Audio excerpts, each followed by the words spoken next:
HSC পরীক্ষার জন্য ইংরেজি বিষয়ের ১৫টা খুব দরকারি শব্দ নিয়ে আজকে আমরা আলোচনা করতে যাচ্ছি। আমরা দেখব প্রত্যেকটা শব্দের মানে কি, কিভাবে ব্যবহার করতে হয়, আর সবচেয়ে জরুরি হলো এগুলোর সবগুলোর সিনোনিম আর অ্যান্টোনিম একদম সহজ করে বুঝে নেব। আচ্ছা, এই ১৫টা শব্দ মনে রাখা সহজ করার জন্য আমরা এগুলোকে ৫টা ভাগে ভাগ করে নিয়েছি। প্রথমটা হলো কনফ্লিক্ট অ্যান্ড ডিসিট, এরপর দ্য পাওয়ার অফ ক্যারেক্টার, তারপর দেখব ডিসক্রাইবিং পজিটিভ কোয়ালিটিস, চতুর্থ ভাগে আছে ফাউন্ডেশনস অ্যান্ড গ্রোথ, আর একদম শেষে দেখব words of scale and frequency. তো আর দেরি না করে চলুন প্রথম ভাগটা দিয়েই শুরু করা যাক।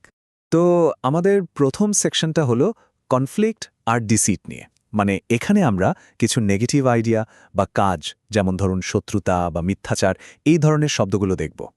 প্রথমেই যে শব্দটা দেখছি সেটা হলো ফো। এটা একটা নাউন আর এর মানে হলো শত্রু বা প্রতিপক্ষ। এখানে উদাহরণটা দেখুন, বেশ চমৎকার। বলা হচ্ছে ইগনোরেন্স ইজ দ্য গ্রেটেস্ট ফো, মানে অজ্ঞতাই সবচেয়ে বড় শত্রু। তার মানে শত্রু যে শুধু মানুষই হবে তা না, যে কোনো খারাপ ধারণাও কিন্তু আমাদের ফো হতে পারে। আচ্ছা, এবার এর সিনোনিমসগুলো দেখি। এনিমি, অ্যাডভার্সারি, ওপোনেন্ট, এগুলো সবই ফো এর সমার্থক। আর বিপরীত শব্দ বা অ্যান্টিনিমস কি হবে? ঠিক তাই, ফ্রেন্ড, অ্যালাই, সাপোর্টার। স্লাইডে পুরো লিস্টটা দেওয়া আছে, সবগুলো কিন্তু খুব জরুরি। এরপরের শব্দটা হলো ইভিল। দেখুন, এই শব্দটা কিন্তু দুইভাবে ব্যবহার করা যায়। অ্যাডজেক্টিভ হিসেবে এর মানে হলো মন্দ বা খারাপ, আবার নাউন হিসেবে এর মানে হলো একটা ক্ষতিকারক কিছু। যেমন এই বাক্যে নিরক্ষরটাকে একটা ইভিল বলা হচ্ছে। এর সমার্থক শব্দগুলো হলো উইকেড, সিনফুল, ইমমরাল। আর উল্টো দিকে এর অ্যান্টোনিমস বা বিপরীত শব্দগুলো হলো গুড, ভার্চুয়াস, মরাল। স্লাইডে দেওয়া বাকি শব্দগুলো দেখে নিতে হবে। এই সেকশনের শেষ শব্দটা হলো ফলসহুড। এটাও একটা নাউন। এর সোজা মানে হলো মিথ্যা কথা বা অসত্য। যেমন বাক্যে বলা হচ্ছে একজন সৎ মানুষ সবসময় ফলসহুড এড়িয়ে চলে। এর সবচেয়ে কমন সিনোনিম হলো লাই, আনট্রুথ, ডিসেপশন। আর এর অ্যান্টোনিম বা বিপরীত শব্দ কি? একদম সহজ, ট্রুথ, অনেস্টি। স্লাইডের সবগুলো শব্দই কিন্তু পরীক্ষার জন্য খুব গুরুত্বপূর্ণ। তো আমরা নেগেটিভ কিছু শব্দ দেখলাম। এবার আসি সেকশন 2তে, দ্য পাওয়ার অফ ক্যারেক্টার।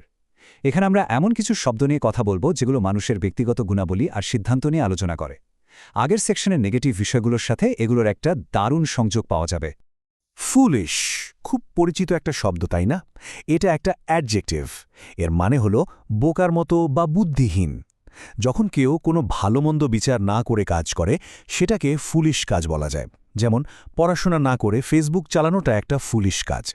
এর সিনোনিমগুলো বেশ সোজা, স্টুপিড, আনওয়াইজ, সিলি। আর অ্যান্টোনিমগুলো হলো ওয়াইজ, সেন্সিবল, ইন্টেলিজেন্ট। বাকিগুলো স্লাইডে লিস্ট করা আছে। এর পরের শব্দটা হলো ফরগিভ। খেয়াল রাখতে হবে, এটা কিন্তু একটা ভার্ব, মানে একটা কাজ। এর অর্থ হলো ক্ষমা করে দেওয়া, মানে কারো উপর থেকে রাগ বা ক্ষোভ ঝেড়ে ফেলা। যেমন একজন শক্তিশালী চরিত্রের মানুষ অন্যদের ক্ষমা করতে পারে। এর সিনোনিমস হলো পার্ডন, এক্সকিউজ। আর বিপরীত শব্দগুলো হলো ব্লেম, কন্ডেম, পানিশ, মানে দোষ দেওয়া বা শাস্তি দেওয়া।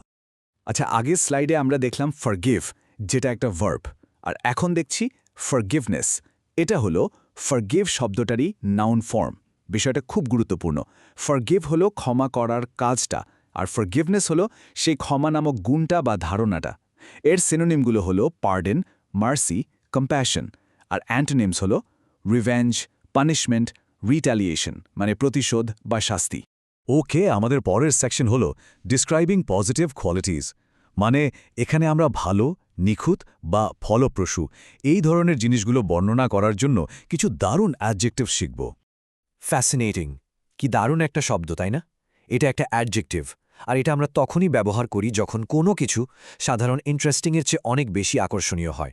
যেমন উদাহরণে বলা হচ্ছে বই আমাদের ফ্যাসিনেটিং সঙ্গী। এর সিনোনিমসগুলোও খুব সুন্দর, ক্যাপটিভেটিং, এনচ্যান্টিং, এনথ্রলিং। আর এর উল্টোটা কি হবে? খুবই সহজ, বোরিং, ডাল, আনইন্টারেস্টিং।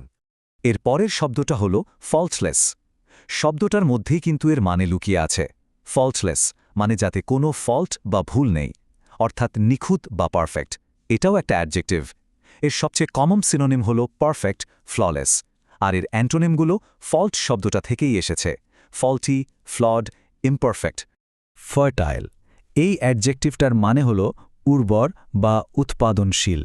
আমরা সাধারণত ফার্টাইল ল্যান্ড বা উর্বর জমির কথা বলি। কিন্তু শব্দটা আরও অনেক জায়গায় ব্যবহার করা যায়। যেমন কারো উর্বর মস্তিষ্ককে বলা যায় আ ফার্টাইল মাইন্ড। এর সিনোনিমস হল প্রোডাক্টিভ, ফ্রুটফুল, আর বিপরীত শব্দগুলো হল ব্যারেন, ইনফার্টাইল, আনপ্রোডাক্টিভ। ঠিক আছে, আমরা এখন চতুর্থ সেকশনে চলে এসেছি, ফাউন্ডেশনস অ্যান্ড গ্রোথ। এই সেকশনে আমরা এমন কিছু শব্দ দেখব যেগুলো কোনো কিছুর গঠন, ভিত্তি আর বিস্তার নিয়ে কথা বলতে কাজে লাগে। ফর্ম শব্দটা বেশ কাজের, কারণ এটা নাউন এবং ভার্ব দুটো হিসেবেই ব্যবহার হয়। যখন এটা নাউন, তখন এর মানে হল ধরন বা আকার, যেমন sports are a form of entertainment. আর যখন এটা ভার্ব, তখন এর মানে হল কিছু তৈরি করা বা গঠন করা, যেমন টু ফর্ম আ কমিটি। এর সিনোনিম হিসেবে তাই টাইপ, কাইন্ড, শেপ ব্যবহার করা যায়, আর অ্যান্টোনিম হিসেবে বলা যায় ডিসঅর্ডার বা কেয়স, মানে বিশৃঙ্খলা। ফাউন্ডেশন এই নাউনটার মানে হল ভিত্তি। ঠিক যেমন একটা বিল্ডিংয়ের ফাউন্ডেশন বা ভিত্তি থাকে, যার ওপর পুরো বিল্ডিংটা দাঁড়িয়ে থাকে, তেমনি যে কোনো ধারণা বা প্রতিষ্ঠানেরও একটা ফাউন্ডেশন থাকে। যেমন শিক্ষা হলো একটা জাতির ফাউন্ডেশন। এর সিনোনিমসগুলো হলো বেসিস, বেস, কোর। আর এর বিপরীত কি হতে পারে? টপ, সারফেস বা সুপারস্ট্রাকচার। এক্সটেন্ড একটা ভার্ব যার দুটো প্রধান অর্থ আছে। এক, কোনো কিছুকে লম্বা বা বড় করা, যেমন ধরুন একটা ডেডলাইন বাড়ানো হলো টু এক্সটেন্ড এ ডেডলাইন। আর দুই, কাউকে কিছু দেওয়া বা অর্পণ করা, যেমন উদাহরণে বলা হয়েছে এক্সটেন্ডিং আ ওয়ার্ম ওয়েলকাম, মানে উষ্ণ অভ্যর্থনা জানানো। এর সিনোনিমগুলো তাই দুই রকম হতে পারে, এক্সপ্যান্ড, লেনদেন অথবা অফার, প্রোভাইড। আর অ্যান্টোনিমগুলো হল শর্টেন, রিডিউস, উইথড্র। আর আমরা চলে এসেছি আমাদের শেষ সেকশনে, words of scale and frequency. এখানে আমরা পরিমাণ এবং কোনো কিছু কতবার ঘটে তা বোঝানোর জন্য ব্যবহৃত কিছু শব্দ দেখব। এভরিওয়ান খুবই সহজ একটা প্রোনাউন, তাই না? এর মানে হলো সবাই বা প্রত্যেকে। তবে এখানে একটা ছোট কিন্তু জরুরি গ্রামারের নিয়ম মনে রাখতে হবে। এভরিওয়ানের পরে ভার্ব সবসময় সিঙ্গুলার ফর্মে বসে, যেমন এভরিওয়ান ইজ হ্যাপি, ইজ বসেছে, আর নয়। এর সিনোনিম হলো অল, ইচ পারসন, আর অ্যান্টোনিম হলো নো ওয়ান, নোবডি। এক্সট্রিমলি একটা অ্যাডভার্ব। অ্যাডভার্বের কাজ কি? অন্য কোনো অ্যাডজেক্টিভ বা ভার্বকে আরও জোরালো করা। এক্সট্রিমলির মানে হলো অত্যন্ত বা খুব বেশি। যখন আমরা শুধু গুড না বলে এক্সট্রিমলি গুড বলি, তখন এর তীব্রতা অনেক বেড়ে যায়। এর সিনোনিম হিসেবে ভ্যারি, হাইলি, ইমেন্সলি ব্যবহার করা যায়। আর এর অ্যান্টোনিম হলো স্লাইটলি, মাইল্ডলি, মডারেটলি, মানে অল্প বা সামান্য। আমাদের তালিকার শেষ শব্দটা হলো ফ্রিকুয়েন্টলি। এটাও একটা অ্যাডভার্ব। এর মানে হলো ঘন ঘন বা প্রায়। যখন কোনো কাজ বারবার হয়, তখন আমরা এই শব্দটা ব্যবহার করি। যেমন উদাহরণে বলা হয়েছে বাংলাদেশে প্রায়ই ভূমিকম্প হয়। এর খুব কমন সিনোনিম হলো অফেন, রেগুলারলি। আর বিপরীত শব্দগুলো হলো রেয়ারলি, সেলডম, অকেজনালি, মানে যা খুব কম ঘটে। তো এই ছিল আমাদের আজকের 15টি শব্দ। আশা করি এভাবে গ্রুপ করে পড়লে শব্দগুলো মনে রাখতে অনেক সুবিধা হবে। পরীক্ষার প্রস্তুতির জন্য স্লাইডে দেওয়া সবগুলো সিনোনিম আর অ্যান্টোনিম কিন্তু ভালোভাবে দেখতে হবে। আচ্ছা, সবশেষে একটা প্রশ্ন থাকল। বর্ণনামূলক কোনো কিছু লেখার জন্য আজকের এই 5টা গ্রুপের মধ্যে কোন গ্রুপের শব্দগুলো সবচেয়ে বেশি কাজের বলে মনে হয়, আর কেন? একটু ভেবে দেখবেন।